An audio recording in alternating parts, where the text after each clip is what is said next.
Ladies and gentlemen, welcome to working session 3 on future-oriented skills meet development. My name is Tim Gamper. I'm going to be your host for this session and your facilitator for the next hour and 15 minutes. While people are still coming in, first of all, I wanted to thank you all for joining us in such big numbers. I hope the numbers will increase still. We have 290 people who registered for this session here in Geneva. And we have more than 1,000 people who decided to join this session online. With this, we do win the popularity contest of all the working sessions at this forum. But I think much more than that, what it shows, the topic is relevant. It's a topic of interest to many of us. I would like to invite you all to be part of the session and bring your questions and thoughts into the discussion. You can see on the screen a QR code, and you can see also the Slido address. Please scan the code now and engage throughout the sessions with your questions. The session will be structured as follows. After my short introduction, we're going to have about 15 minutes of video examples, which gives you a little bit of a flavor on different kind of future of work and skills scenarios. We will travel to the Ukraine, we will travel to Bosnia-Herzegovina, and we will travel to Zimbabwe for that purpose. The main part of the session will then also a panel discussion. We'll have 4 key experts on the topic on the stage with us here. And that's also the moment where we try to address some of your questions coming in through Slido. Please scan the code. Please bring yourselves into the discussion. Now, before going into the content any further, I'm quite keen to get to know you a little bit better. That sounds quite daunting with a room of 200 people. But I'm keen to know and also test your digital skills a little bit more. So we test your future skills. And we want to do 2 very quick polls. So if you've scanned the code, you should be able to see a first question. That first question is, what kind of organization do you represent? What kind of organization do you represent?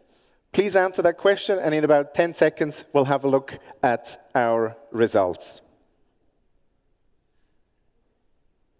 Again, for those just joining now, please scan the QR code and participate in the poll, answering the question, what kind of organization do you represent? That question will be answered at the same time also by our online audience, so we should have a fair amount of people answering to this question.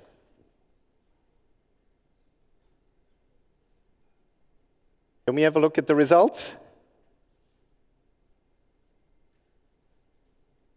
Right, we've got, well, I think what's particularly interesting about this is the diversity we have in the room. We have people representing NGOs, making up the majority, people from the public sector, a lot of people also from SDC and SECO here, but also people representing the private sector. And again, I think for me that's the core value also of a forum, of a session like that, the diversity in the room.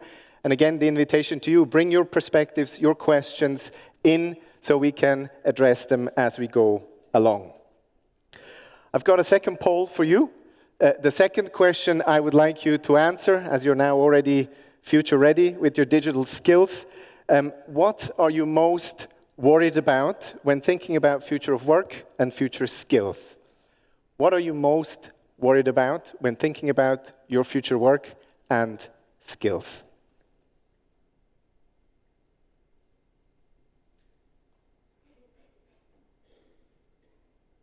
Give you a moment to answer to this question.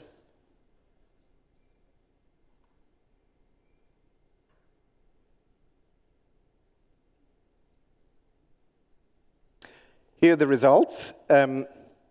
Quite a few optimists in the room and online, people who are not worried. That's great to know, but also a lot of people for whom this topic is fairly personal, no? We all ask ourselves, is what I'm doing now going to be relevant in the future? I may be replaced by a robot here in 5 years, very well possible. Do I have the skills I need to perform in future labor markets? And I think the first answer, what it shows us quite clearly, is that a lot of us are maybe more worried about the people we often work for as international development actors. So this goes very close to the mandate of our work. You know, if we talk poverty, if we talk inclusion, if we talk employment, I think these future questions are of concern. Now, we would like to discuss the topic on this broader level, in particular what it means for international development, and we want to ask or answer questions like how will future labor markets look like in different regions, and how can we contribute to building the right skills for different groups, ensuring that nobody is left behind.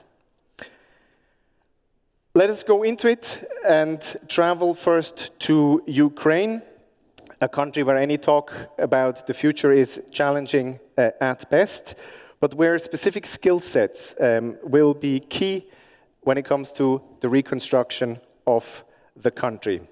We will watch a short video from a project which is implemented by the Swiss INGO Swiss Contact, and this project is co-funded both by a private sector company, by Geberit, and by the Swiss Agency for Development and Cooperation, SDC. The video speaks directly to young women and men in the Ukraine to take up vocational education and training in the plumbing sector. Can we have the short film, please?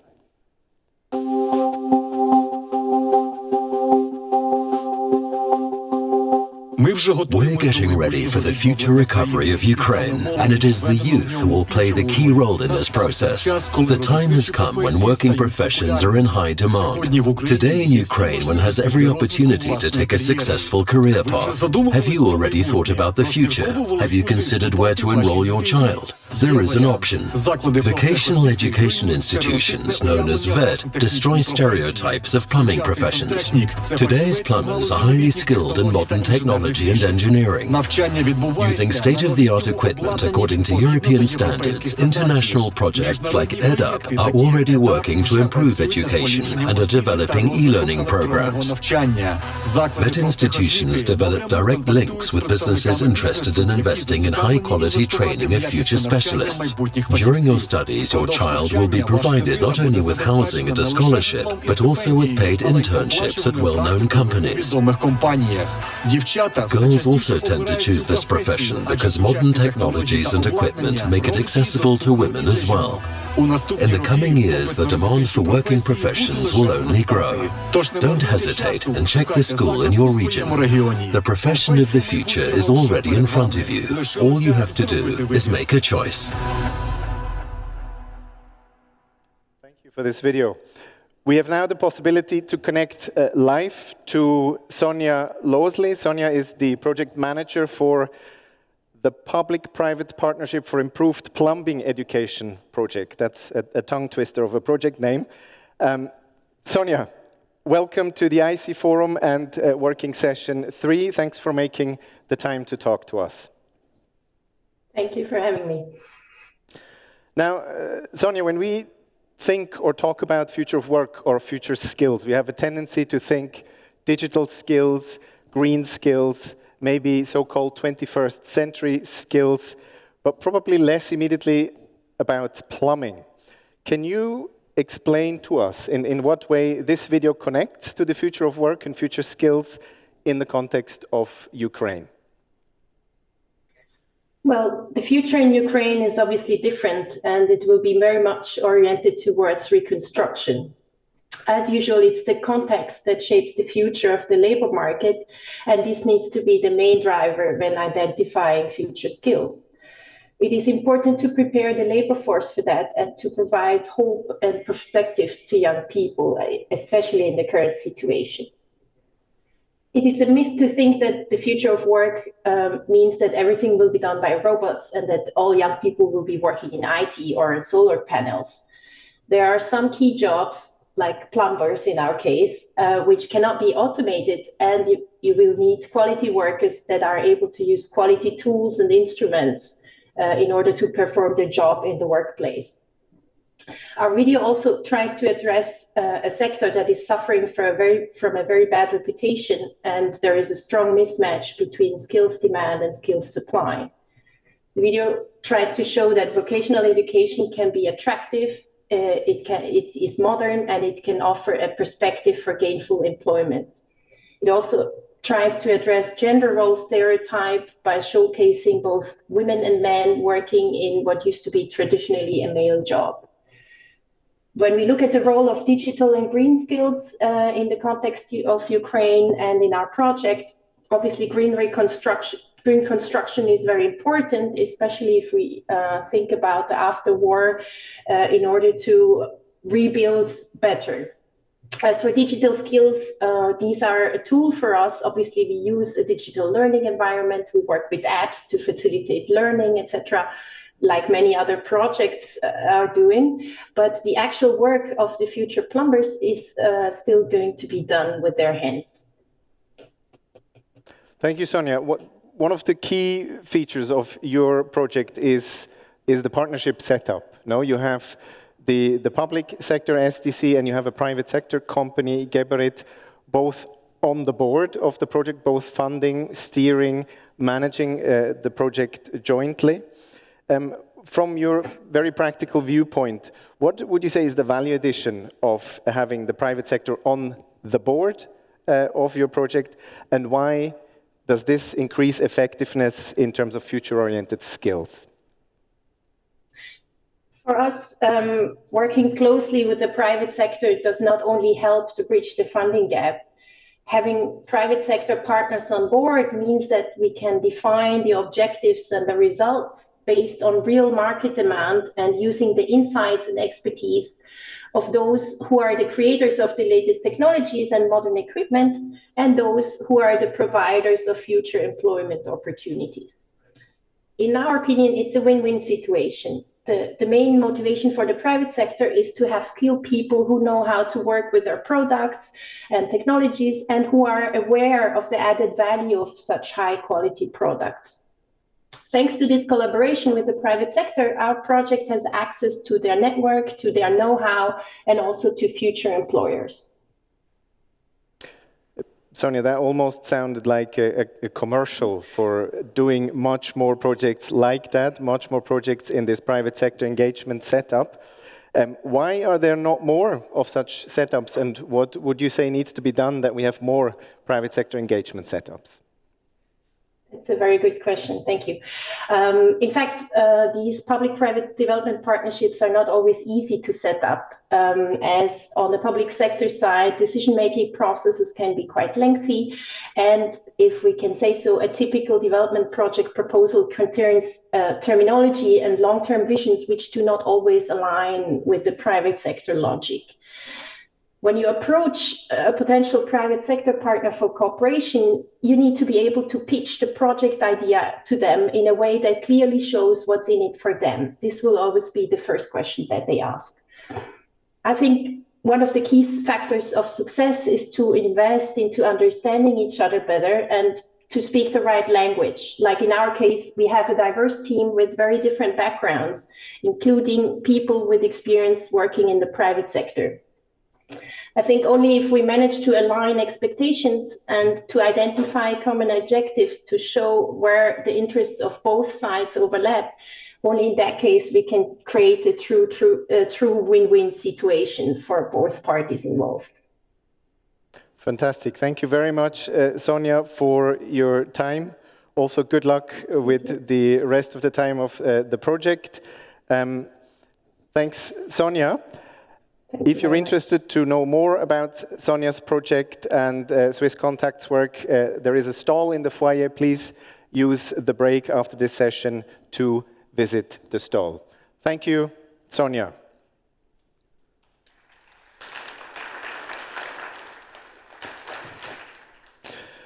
Now, let us travel a little bit further south. Let us travel to Bosnia-Herzegovina, where we're going to learn about different skill sets and different kind of labor market scenarios, where again, we're going to learn from a project with the collaboration with the private sector is crucial.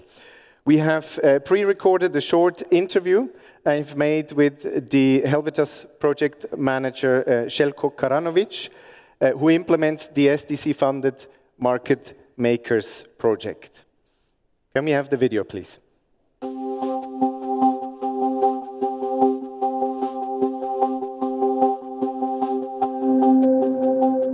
Market Makers is a youth employment project initiated in 2012.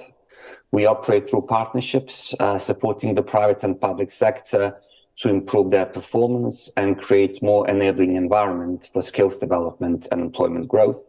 We are active in the IT and business process outsourcing sectors, as well as entrepreneurship and freelancing. Željko, can you describe the main characteristics you expect to see in future labor markets in Bosnia and Herzegovina? We live in an increasingly interdependent and complex world, and I anticipate future labor market characteristics to be more dynamic, boundaries to become increasingly blurred with integrated supply chains across borders, and also acceleration of digitalization. Technology will play a key role in rebuilding the economy and should be treated as an opportunity, not just utility. All of this will create additional pressures on the labor markets and require quicker adaptation and a coordinated response to address the future skills shortages. But future skills shortages, it's not just a technical issue. It is a much wider issue that affects both society and economy. And it is very important to take a systemic view of this problem, to connect demand for skilled labor with supply, and also understand the broader context in which people, organizations, and institutions are embedded in. Željko, your project comes to an end in March 2023. Is the job done? Is Bosnia and Herzegovina ready for what the future holds in terms of skills and employment? We've contributed to many sustainable outcomes and improved important capacities in the system, empowering key stakeholders to adapt to future challenges and to continue affecting changes in the system we started together. So yes, I'd say we reached a point where Market Makers has fulfilled its mandate. As for the future characteristic, I'd say that more needs to be done to address the headwinds. Addressing the future skills shortages requires a strong coordination between different key stakeholder groups, from the public sector that provides enabling and regulatory environments, to private sector that is at the forefront of the future of work as a source of expertise and co-funder, to development partners as the bridge builders and funders of skills development. Besides coordination, improvements in the information and governance environment is necessary to understand and anticipate demand for the future labor markets, and also identify sectors and industries of importance. But we cannot forget the young people. Importance of guiding young people and their families in making the right career choices should not be underestimated. Which options are available and what different options offer in terms of long-term career prospects are important factors in appealing to young people to develop future-proof skills, behaviors, and mindsets. And finally, I think we all need to get out of the comfort zone and connect beyond sectors and silos with stakeholders across the system and also in the wider economy and society. Fantastic.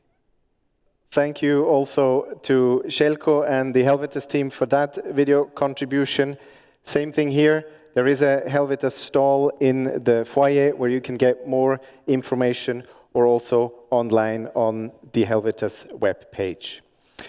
We're going to go a bit further south. Our last stop is rural Zimbabwe, where SDC co-funds the Opportunities for Youth Employment project, which is implemented by the Dutch NGO SNV. and the project focuses in principle on youth entrepreneurship and green skills. Can we have our final video, please?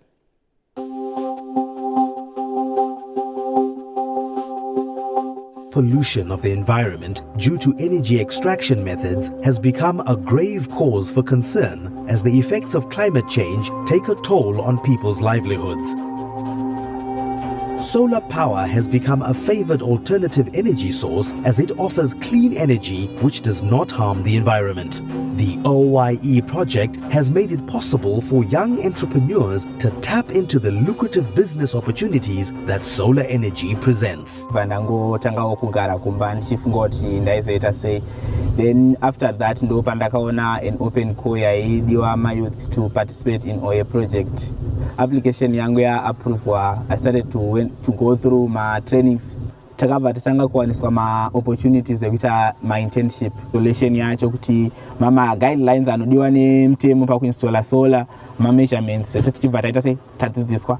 Ndo pandakatanga communicate na manufacturer wema Sun King products ndichikumbira kuitawo distributor wawo muno muZimbabwe.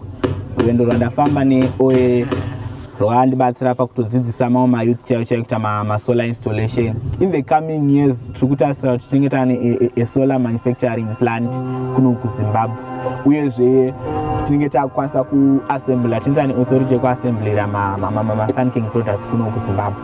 Ndizvo zvatirikutarisira izvozvo, nekupedza kushandiswa kwehuni macandles mumacommunities akawanda emuno muZimbabwe, because zvinhu zvedu tinenge tichitengesa nenzira kuti munhu wese afford. Sustainability of enterprises for young people in Zimbabwe. The work that we are doing is in collaboration with Ministry of Youth, who are affording us this opportunity to work with communities in the districts across the country. I started my journey in 2020. Coming from an IT background after I'd lost my job in 2019. So it was basically trying to find my way around farming without any knowledge. So I did face quite a lot of challenges. It was difficult at first, seeing that it was a new territory for me. But with time, I got to meet SNV OYE, which then introduced me to Spinard Seedlings, where I then got to find out that I was really passionate about this field, and that is when I decided to keep on going. So I moved from doing 6,000, a capacity of 6,000, going to 60,000, which was huge for me. So with that, I then got my income improved, and I also got to afford to employ other youths as well. So now it was no longer a one-man business, but it was also creating employment. Who are targeting upliftment of the youth, who are the future leaders of tomorrow, to graduate them from the minimum positions to be business-like in agriculture at village level. What we found interesting was that the approach of SNV is also targeting the upliftment of the youth in their respective villages at ward level. We believe impact at ward level is important because it will transform the initial village environment, and once youth get attached to their normal common environment, we believe it will benefit the whole district, of course leading to the province, and indeed the growth of the entire economy through their GDP, gross domestic product.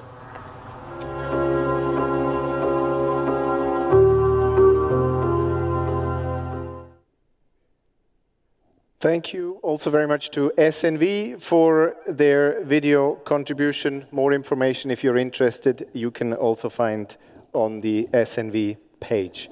I can see here some questions are coming in. I think we have room for more, so please keep on posing and posting your questions and vote on the questions of other people. Now, with these different impressions from the field, I would now like to invite my four panelists onto the stage and onto the screen. While they make their way up, I'm going to introduce them to you. First, on the further away screen, for those of you with a very sharp eye, you may recognize Wimbai Caetano, who was in the last film we've just played. Wimbai Caetano is an entrepreneur and green skills advocate. She's joining us from Zimbabwe. Wimbai, welcome to the IC Forum. Thank you so much, Tim. Also virtually connected to us is Professor Stephanie Matseleng-Alais, Professor of Education and the Research Chair of Skills Development at the Wits University in Johannesburg, South Africa. Stephanie, thanks for making the time to be with us. Thanks, Tim. I'm really happy to be here today. And giving me some company on the stage. I'm happy that I'm not alone on the stage anymore. Olga Striecka-Elina, Senior Skills and Employability Expert at the ILO, and also ILO's Working Area Lead on Skills Strategies for Future Labor Markets. Welcome, Olga. Thank you, Tim. And last but not least, Mr. Florian Schlegel. Florian is Project Manager of the Swiss-based NGO Solafrica, specialized on solar skills on the African continent. Florian, also to you, welcome. Thank you very much. Well, thank you all for making the time and for spending this working session here with us and sharing your insights and your knowledge.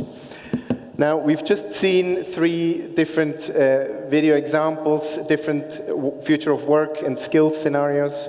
We looked at plumbing in Ukraine, we looked at IT, green skills. Olga, can I start with you? You are leading ILO's working area for skills strategies for future labor markets. How would you characterize future labor markets in general? And where would you also see commonalities in the 3 examples in terms of the skill sets they require? Thank you, Tim, and pleasure to be here, especially in the face-to-face setting. If we speak about general trends or about the future of work, of course, we all know about the drivers of change, such as demographic change, climate change, advancement of technologies, trade, and so on. And there are, in fact, general trends. The disruptive nature gives us a little bit of unpredictability of what the impact will be on jobs and skills, particularly of the digitalization element. I must say that a few years ago, we all thought that with advancement of technologies and automation, there will be a big replacement of jobs by technology, which are more or less routine. But now we see that AI is taking over analytics and creative jobs. So there is this element of unpredictability. And therefore, we need to think how our policies help to be adaptable and flexible. But at the same time, whatever general we say about the future of work, that doesn't really say enough about specificities of each labor market, because there is no one labor market, global labor market. There are actually a variety of very different situations. So we saw 3 examples. For example, Ukraine is hugely affected by the war. A large number of displaced people, millions of refugees. We know that 3,000 educational establishments suffered from bombing and shelling, and more than 400 were completely destroyed. So it's an extraordinary situation. In Bosnia and Herzegovina, this is the country which is characterized by a difficult political and institutional setup, high unemployment, especially youth unemployment, low employment rate for women. So a lot has to be done in creating decent jobs for young people and also making sure that they are staying in the country, not leaving the country, which is currently the tendency. And in Zimbabwe, of course, there is a lot of poverty and informality, and youth unemployment is also extremely high. So job creation is number 1 requirement at the moment. So we need to take all of this into account, but at the same time, in terms of common features that make projects work well is when there is a clear voice for the private sector, when there is a public-private partnership, and the role for government, employers, workers to play. But also I see this an element of a combination of different types of efforts, not only on the side of technical vocational education and training, but also other policy elements such as career guidance and broader sort of enterprise development and job creation policies, including work-based learning, because this is type of learning which provides the most up-to-date hands-on experience, especially for young people. Thank you, Olga. Your job title sounds very futuristic. Actually, it sounds very exciting. If you ask me, I'm keen to understand, how do you anticipate the future, and how may that kind of skills and work and employment anticipation differ between the three examples we've just seen? Well, in order to anticipate future skill needs, of course, we have the whole arsenal of different tools and approaches. And each of them fits different purpose. So it's not only where, but also what for you would like to undertake this kind of initiative. So we do different things. In middle-income countries, we help countries to use the big data analytics, for example, in Uruguay.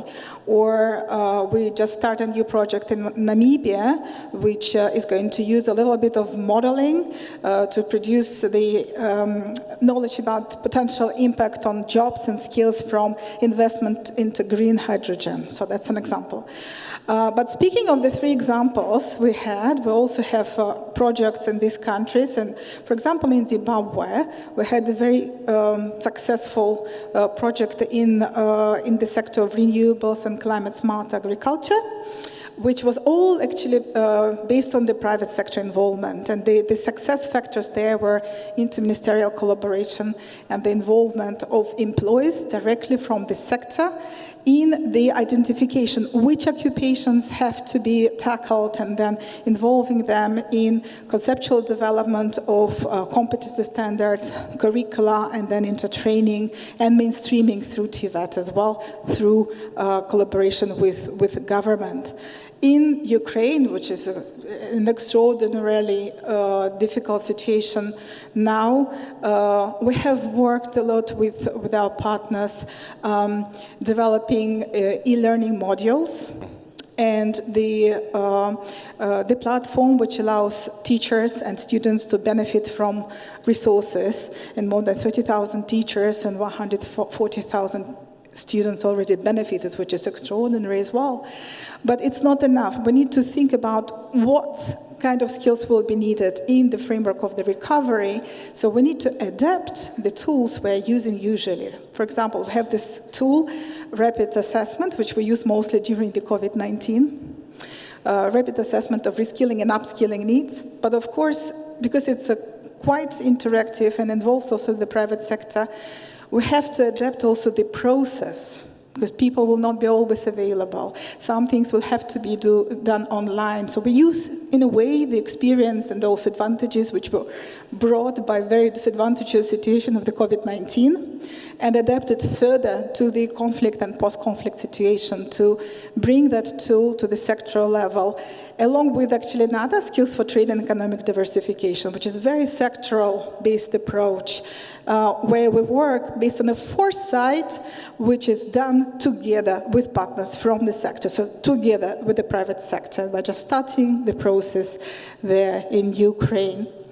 And in Bosnia and Herzegovina, actually, we did also implement STED, which is also sectoral approach to the IT sector. Why IT? Because we identified this is the sector which has high potential for employment, is on the very good way for development, and is very attractive for young people. So that is a way to keep young people there instead of migrating out of the country. Thank you, Olga. So I hear a lot of different experiences, different tools, importance of partnership also in this process. Stephanie, I would like to bring you in on this. So we've heard about tools, experiences, we've heard about different labor market scenarios. Why do we still get it wrong in so many cases? Why can't we get the right skills? There is this so often seen demand-supply mismatch. We've also heard in the plenary session. Help us out. Yeah, I think we often assume that we're getting it wrong, and sometimes that's just based on unrealistic expectations, and maybe of young people, but also frequently of employers who, there's a lot of research which shows that employers actually are training less, in many cases, obviously there's exceptions, and expecting work-ready graduates of education systems, which is just impossible. You can't learn everything about a workplace in an education institution. Particularly in the global south, we see education levels which are rising very rapidly and labor markets that are not always changing as fast. And in particular, we see very large informal labor markets. And I think we don't have enough insight into what would really help people in the informal labor markets. I know that the ILO has done a lot of work on this. I think one thing that we do get wrong when you look at skills anticipation systems around the world, and particularly we've done a lot of research in Africa, and in my context in South Africa, it's very much a clear problem, is that our systems don't distinguish clearly enough in terms of time horizons. So often the information that we're getting is very much on short-term skills needs, but it's being used to plan long-term skills interventions, which it's inappropriate for. I think that, there's so much research which questions the viability of, there was manpower planning that was thrown out. Then we got a whole range of different forms of skills anticipation. As Olga told us, there's so many different tools. And I think what she said is very important about applying them tools that are contextually relevant. So what we tend to see in Africa, again, is very kind of generic rules and tools that are being implemented that are not really adapted for specific contexts. And in particular, we see a lot of data being gathered from labor force surveys and employer-specified skills needs, both of which give a snapshot in time. You can get some sense of trends from labor force trends, but they may not tell you about changes in the middle to long term. And employers are not always very good at predicting future skills. In fact, even in terms of current skills, there's a lot of research which shows that they often foreground generic skills, teamwork, soft skills, and not technical skills when researchers go and ask them what their skills gaps are. And I think that when we really foreground the idea of green skills, whether we're talking about technical skills for new green jobs that are being created, like building solar panels in Zimbabwe, or whether we're talking about greening existing jobs, therefore creating new skills requirements, or whether we're talking about the general skills that are needed for social change and adaptation, we really see the problem of skills anticipation because economies need dramatic and substantial structural change, and therefore data that's giving us a snapshot of what is needed now is not going to assist us. Thank you, Stephanie. I think one of the things we often hear, particularly those of us also working on skills development, and I think something you've talked about yourself often on the question is, how do you get it right then? How do you improve that kind of demand-supply match? One of the answers is, do it like the Swiss or the Germans do it. They have figured it out. Have they really? Have they figured it out? And why is maybe the Swiss or the German system more future-proof? Tim, I research mainly on Africa, and I spend more time analyzing why attempts to import the Swiss and German system often don't work very well in poor countries. It's not my primary expertise, but I would foreground three sets of issues that for me stand out in the research literature on Switzerland and Germany. The one is the strength of institutions and relationships, because I think when the relationships between employers and educational providers and government players are strong, you're less reliant on sort of attempting to get lists of skills that are going to be required, because you can have adaptive capacity. The institutions are working with each other on an ongoing basis. Another feature is stronger social support, which enables people to be out of work for certain periods of time. We see this also in the Scandinavian countries. And the third is strong general education, because I think we are increasingly seeing that, and you know, in a world where you can't always predict what are the very specific technical skills, it's much easier to train people in specific technical skills if they have a strong foundation. So I know that people usually emphasize the dual system and learning in the workplace, apprenticeships, etc. And obviously those are wonderful models and stand those countries in very strong stead. But I think that is what is least transferable of their model. But I think the other three lessons that I drew out are more insights which other countries could more easily adapt and learn from. Thank you, Stephanie. Now we've touched upon different labor market characteristics. We've talked a little bit about skills anticipation and how to maybe get it right or get it better. I'm quite keen to talk more specifically about the actual skill sets we need.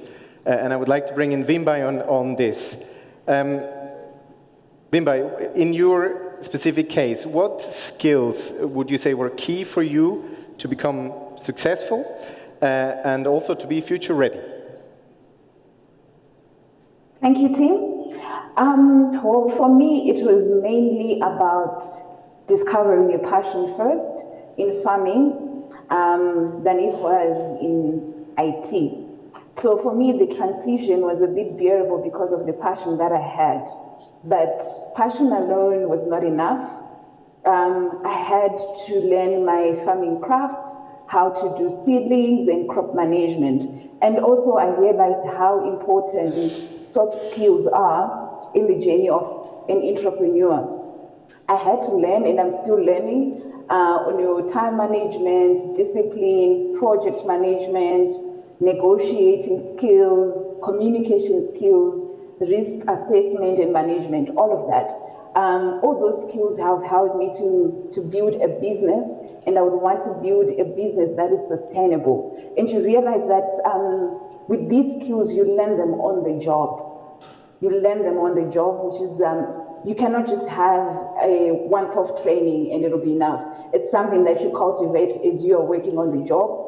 And also for me, coaching and mentorship, it has really helped me to be where I am now. And one of the critical skills, in my case, it's leadership skills, because I am employing staff and I work with a range of different people. So with my leadership skills, I get to realize that it's not just about myself, but about the impact I am going to have on other people in ensuring that many people, especially the youth, they realize their passion and place in farming as we work together towards building something that is very sustainable.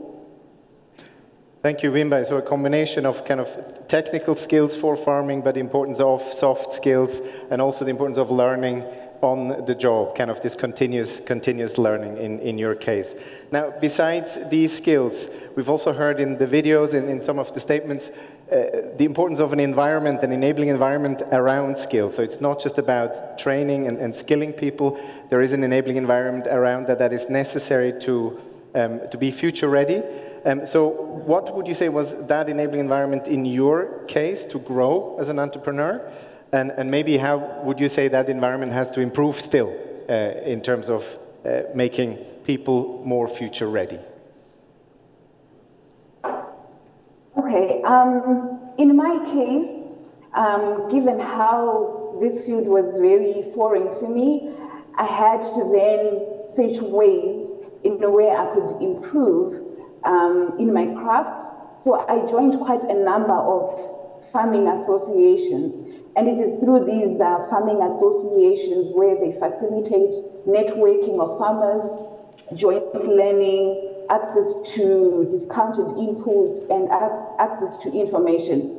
And if it wasn't for those farming associations, I probably wouldn't have heard about the OYE opportunity. So these farming associations, they really shape the journey of a farmer, especially some at the entry point where you really do not have enough information of what farming is all about, what to do and what not. So they're very critical. And then we also have organizations like SMV that are opportunity creators, and they facilitate skills development training, and they also provide financial assistance, which is something that we really need as entrepreneurs.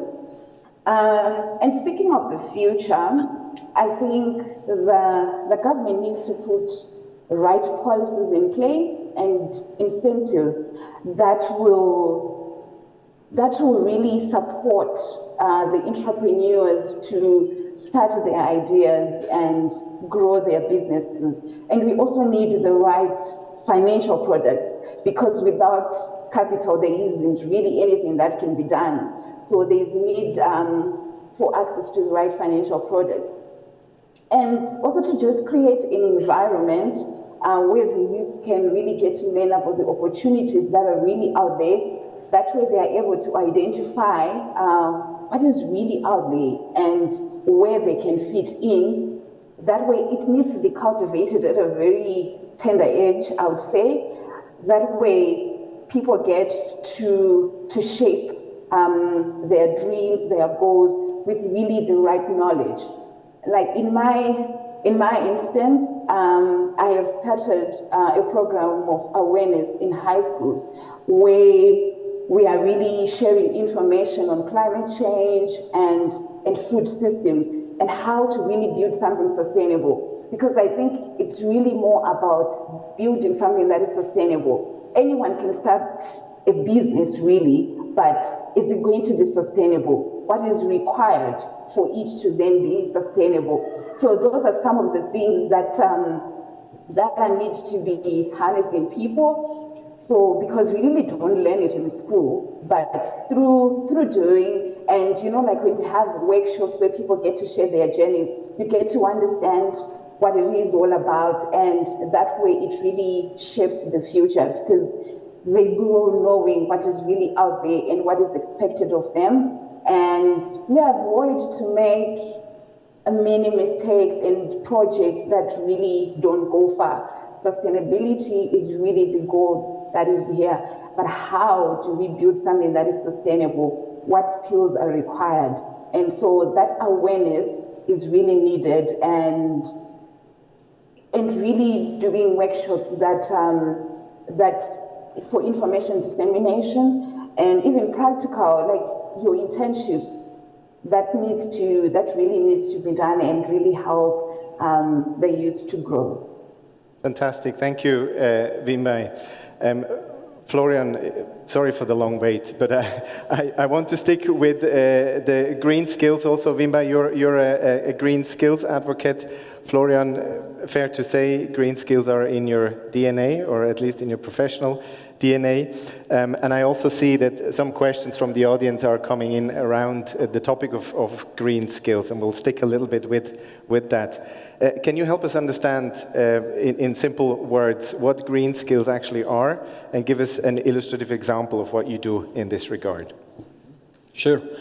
Well, it's not that easy to find a single uniform definition of green skills, but because it depends a lot on the context and on the use of different organizations.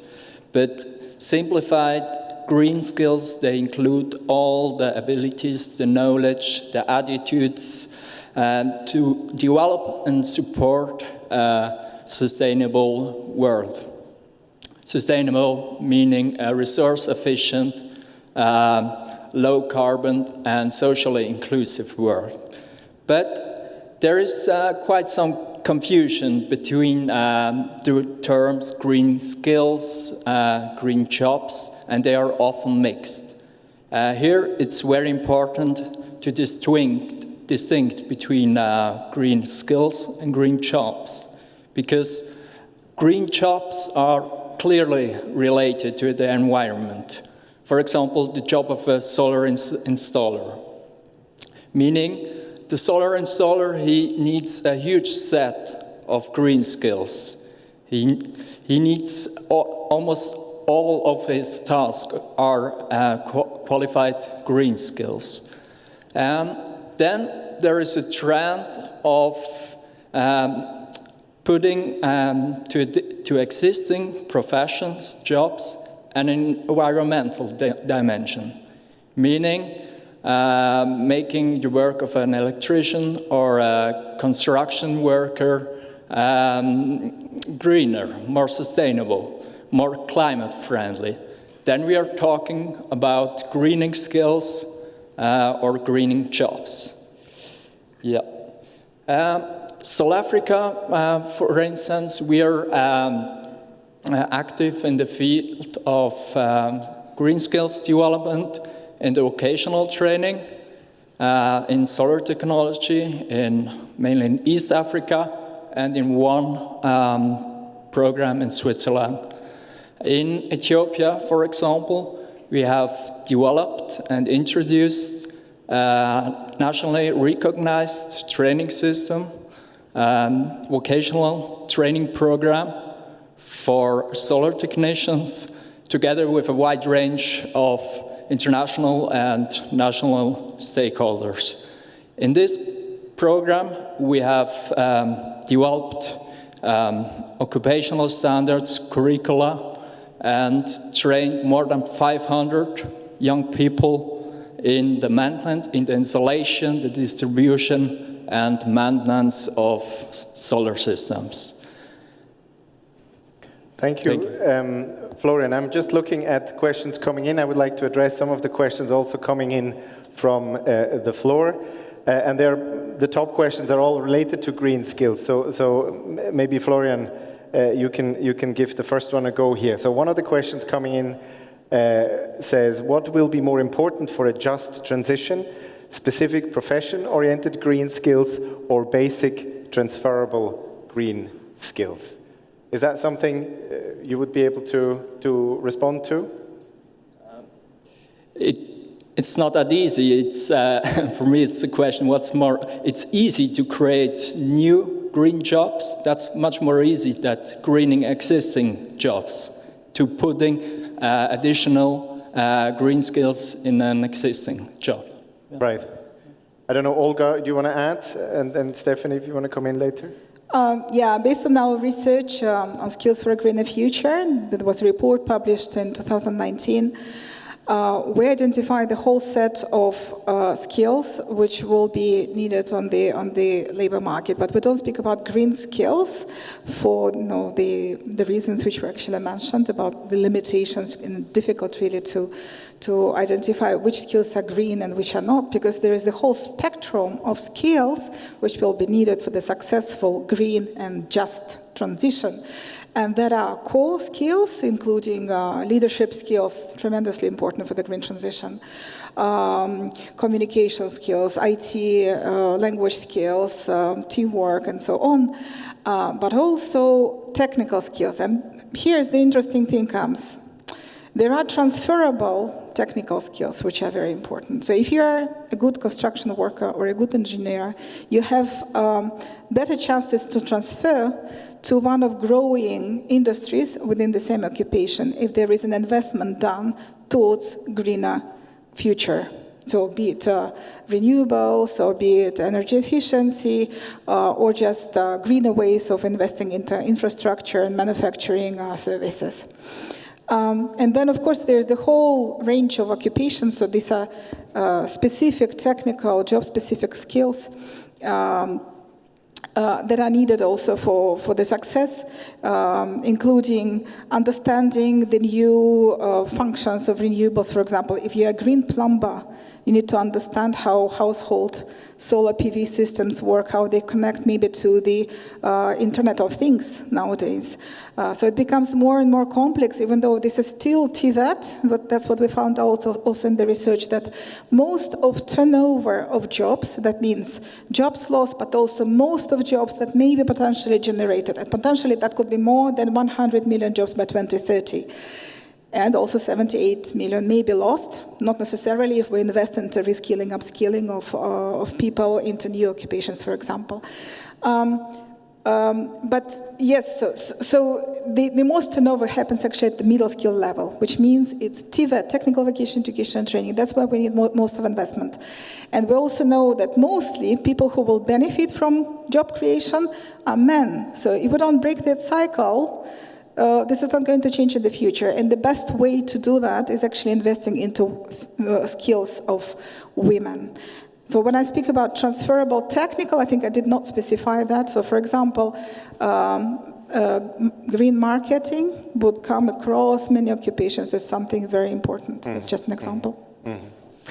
I see there are a lot of questions related to kind of that topic of just transition towards a greener economy. Stephanie, would you want to come in on that as well? Yeah, I'll just make 3 quick points. The one is that in our research, what we find is that, in fact, and it's interesting what Florence said, because we find that there are fewer new occupations than people had originally anticipated, and more what we see as emerging specialisms within traditional occupations, or in some cases, changing core knowledge of traditional occupations. So that has implications for because it means that reskilling and upskilling are really important. And again, it goes back to foundational skills. In terms of a just transition, I would say that, and from a skills perspective, what I would really emphasize is green industrial policy, because what we don't see enough alignment with industrial policy and skills, and we don't see enough alignment with the environmental climate agenda and industrial policy. So all of those things need to come into much better alignment. And then I would say that what we need to think about really seriously is not so much skills, but reparations to the global South. Because the South is going to suffer the effects of climate change, but did not cause it. And I don't think that in most cases the solutions are skill solutions. So of course there are many things that we need to do from a skills point of view, but there are also very many basic things that are about economic relationships, infrastructure, assisting countries to change and rebuild infrastructure. And I think that that is really a very, very urgent task for all of us. Thank you, Stephanie.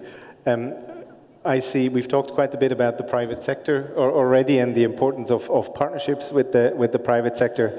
One question here coming up: how to select private sector partners in the transition for a sustainable future, avoiding greenwashing and short-term profit orientation. Anybody would like to take that one? How do we select the right private sector partners who are actually serious about the green transition and don't just want to look good along the way? Olga, do you want to give that a go? Maybe provocative. Why do we see a problem with profit? I think the private sector has to be interested to work with the public sector. And profits is part of the business. So this is really business interest. So I don't see a particular problem there, but I think in terms of selecting the right partners from the private sector, as the ILO, we always work not only with employers, but also with workers. This actually allows for a more balanced approach. So we try to select from the sector the most representative employees organization, the most representative workers organization. And very often when we come to countries, they already have some institutional structures, such as industry skills councils, where they already have these institutions represented. And then in the fourth side, we will include businesses directly, because they know what kind of technologies come into work and how this shapes their work organization, how this shapes the tasks and skills requirements.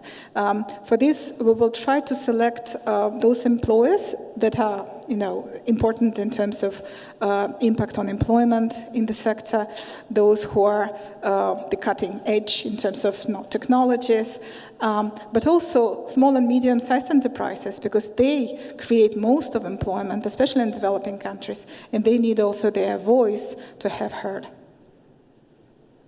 Great, thank you, Olga. I want to take one kind of last question from Slido, maybe slightly exotic question. What is the right way to integrate ChatGPT into our educational system? That's probably a topic of a 3-day workshop, but let's see what you have to say to that. I don't know, you want to give that a go, Stephanie? Sure. I think that we can't ignore it. And I think there's a lot of evidence to suggest that it can be useful. For example, it can provide a very useful scaffolding for people. It provides the structure of an argument. It provides the basic research that a young student would first have to do. They now no longer have to do, but they could spend more time actually interrogating that. I actually recently asked ChatGPT what is known about skills anticipation systems in Africa, and it told me that South Africa has highly successful skills anticipation systems. And I really argued with it. I really pushed back, and I said, what is your evidence?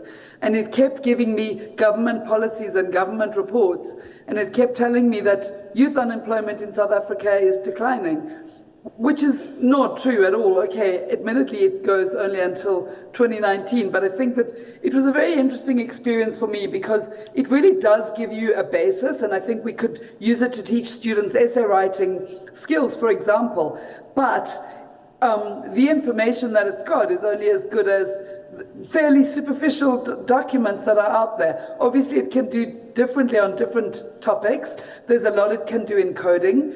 And in fact, people are increasingly suggesting that there's many IT professions that everyone thought would be the cutting edge, which actually are no longer, because technologies like ChatGPT can actually do things that we thought we had to train people and we thought were going to be incredibly niche and in-demand skills. So I think it's something that we have to really grapple with and really take seriously, but we also shouldn't be scared of it and overestimate what it can do. I did actually, in the planning for this session, also ask it, how would you structure a session? And it's quite impressive what comes out. So in 5 years, I may really not be here anymore, and we have robots and ChatGPT. I want to change a little bit now. Our session's called Future Skills Meet Development. So we have 2 meeting partners here. We talked a lot about future skills and future work. We haven't talked maybe as much about development and the development actors. Will there be a role for development actors, let's say 10 years from now, if we talk employment and future skills? And how should this role maybe change from where it is now? Wimbai, can I bring you in on this? What's your view on that, the role of development actors in 10 years from now? Okay. I think they'll still be very relevant. Myself, I am a product of those development actors. They've really helped me to bridge a gap that was there. They've really helped me to pursue my dream. There's so much that I know now because they've provided that environment where I get to learn and flourish. So now and even in the future, they will be very relevant. However, I think the public sector also needs to step up and play their part in working together with the development actors as they really come up with ways to build up empowerment in the youth as they try to achieve something that is sustainable. It's not only to create a dependency system, but to actually help the youth to realize their potential and really work hard towards making sure that they build something that is sustainable. Thank you, Wimbai. I don't know, Florian, a role for development actors, a role for South Africa 10 years from now? Yeah, I'm convinced one role in 10 years is that the development partners, that they facilitate the development of green skills, green jobs, together with the private sector and the public sector. Because the whole development industry, the development partners, they're part of the global economy. So meaning they have contributed to the climate challenge and are also co-responsible for that. Yeah. So a co-responsibility, so it's not that the job is done and leave, but you know, there is a co-responsibility there. Stephanie, your view on that? Sorry, I think it's an interesting challenge. Certainly there will be a role for development partners. We've just done research but directly on this topic, and one of the things that really comes out is that there's too many projects, there's too many interventions that are driven by short-term measurable outcomes. And while it's obviously understandable why governments and why development partners want short-term measurable outcomes, it often doesn't help. And what there isn't enough focus on is really thinking through what is the problem that we're trying to solve and how will this intervention actually solve it. So I think that I would say that that's really the challenge that development partners need to confront. You know, for example, skills interventions are often seen as relatively easy, although actually they're very challenging. But upskilling the workforce for a garment manufacturing factory that is at the bottom of the global value chain, skills may not be their primary problem. And in fact, in research that we've done, it suggests that the problems that are faced by manufacturing companies in many low and middle income countries there's so many of them and skills aren't the primary ones. So I think it's really important to offer contextualized support and to really focus on what are the problems, what is the actual problem that a particular intervention is aimed at solving, and how does the intervention relate to the problem, because often that link seems to be missing. Well, you're saying a role, yes, in 10 years, but maybe trying to understand the problem or defining the problem in the right way and approaching it not just as a skills-specific issue. Great. Absolutely. Yeah. Olga, I don't know if you want to add to that. I align very much with other panelists that there should be a role accompanied with other partners in the process. But I think the greater disruption, the greater unpredictability, the greater role for development partners there is, of course, and particularly the role for supporting vulnerable people. That just transition, that social justice element of all transitions is very important, especially regarding young people, providing more jobs, decent jobs for younger generation, and also making sure that women have also job opportunities. And one thing I think is important in terms of this adaptability and the whole process of transition. It's not only school to work transition, but also multiple transitions during the career. So I think it's really greater role for lifelong learning in the future eventually. And I would still, even though anticipation based on data and numbers is all really difficult, especially when we speak about medium to longer term, but I'm still very much in support of sectoral approaches where there is this direct interaction with sectoral representatives.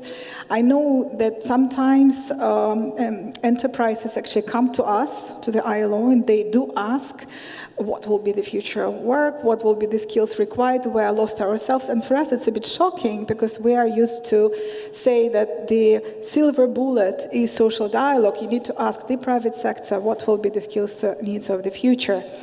And there is this disruptive element which makes it unpredictable even for them. But I do believe in the collective, in the power of the collective mind, and coming up together with some sort of additional knowledge. And I also think that development partners need to invest into understanding all these disruptive processes. We don't have enough of that. We speak about digitalization. We don't have a thorough understanding of policy scenarios resulting from digitalization and the impact on jobs and skills. On green, we're trying to make as much as possible, but there are other scenarios as well, like care, creative economy. We need to understand the impact on skills, to invest into that as well. Thank you. Fantastic. We're approaching the end of our working session, and we've started with a poll actually asking you about your worries when thinking about future of work and future skills. I want to ask each of my panelists, very short, what is your one and only top tip you would give the audience who's answered that question about worries? What would you give as a top tip to the audience in terms of how to become more future-ready themselves and for their work also in international development? Wimbai, let's go with you first. Your top tip to our audience here and online. I would say be passionate about what you want to do, because when you're very passionate about what you are doing, you'll be able to go an extra mile to make sure that it works. So being passionate, that's my top tip. I like that. Be passionate in what you do. The solution will come along the way, or you'll find it along the way. Florian, your top tip. I would recommend to be open-minded as an individual or as an organization, and to have the right set of soft skills ready, like problem solving. Yeah. Fantastic. Olga? Well, my take would be learn, to doubt, to question in the right way. This will be the key competencies of the future. And also be ready to compose your own qualification in the most flexible and potentially blended way. That's my take. Great. That's 4 in 1, but these are very important tips. Stephanie, your top tip. Yeah, I would say let's not focus on our own individual skills and capacities, but let's focus on strengthening the groups and institutions around us, because I think that's what we need, that's what we're going to need. We're going to need strong institutions and strong networks and strong social groups with a focus on adaptive capacity. I think we should think about continuity and not always change, and I think we should remember that it's not only about technology.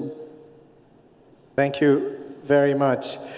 We are coming to the end of the session. There will be a detailed wrap-up of the session in the plenary made by my colleague Ingrid. For me, just very quickly, 3 maybe takeaways, as simple as it sounds maybe. First one, context matters. When we talk about future-oriented skills and work, it's the context that decides how big disruptors like digitalization, green skills, climate change affect the labor market, and whether and how people can actually generate positive livelihood outcomes from it. It's governance, it's political economy, these are elements that are at the heart there. And because context matters, also taking that systems perspective you've all talked about, not thinking just in the skills silo, but seeing skills as one part of a broader solution, and the connectedness between skills, economy, and also our social systems. And one thing I heard very often and in different forums is the importance of partnerships. Strong partnerships with the private sector, and engagement with the private sector, but also as development partners, maybe more equal partnerships, more long-term partnerships where our partners in the countries drive and decide on their own agenda. With this, I would say, can we have a round of applause for our panelists first?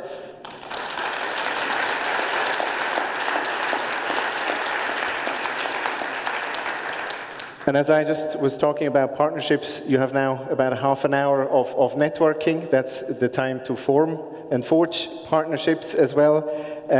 Please enjoy the break and come back to the plenary at 4:45, obviously for those here in Geneva with us. Thanks again to all my panelists. Thanks for your questions. And thanks for being here with us. Bye for now. Have a great rest of the day.